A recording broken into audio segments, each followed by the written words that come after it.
একদম সরাসরি লাইভ দেখাচ্ছি বর্ধমান স্টেশন থেকে। একদম এসআইআর বিরুদ্ধে আজকে রেল অবরোধ বর্ধমান স্টেশনে সরাসরি লাইভ দেখাচ্ছি আমরা আমাদের চ্যানেলের মাধ্যমে। একদম সরাসরি লাইভ দেখাচ্ছি, দেখাচ্ছি একদম রাস্তায় ঘুমিয়ে পড়েছে, একদম লাইনে ঘুমিয়ে বিক্ষোভ।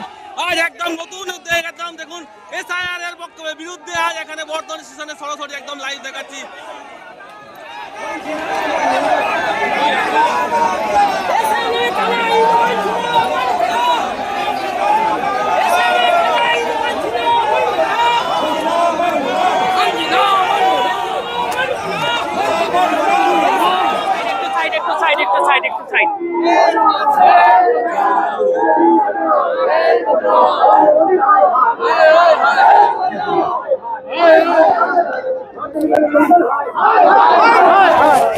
একটু সাইড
আমাদের এসআইআর নামে এত খারাপ অত্যাচার, নোংরা অত্যাচার, সেই জন্য আজকে আমাদের রেল অবরোধ করা হলো, যাতে এই দুর্নীতি, এই নোংরা অত্যাচার থেকে জনসাধারণের রেহাই পায়, তার জন্য এই অবরোধ।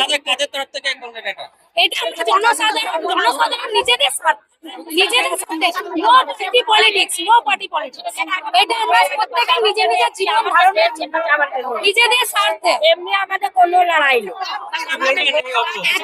আমরা এই অবরোধকে যদি আমাদেরকে এখন আশ্বাস দিয়েছে, যদি এটা যদি না আটকানো যায়, তাহলে কিন্তু আমরা পরবর্তীকালে এর থেকে বড় আন্দোলনে নামবো। আমরা এর থেকে বড় আন্দোলন নামবো।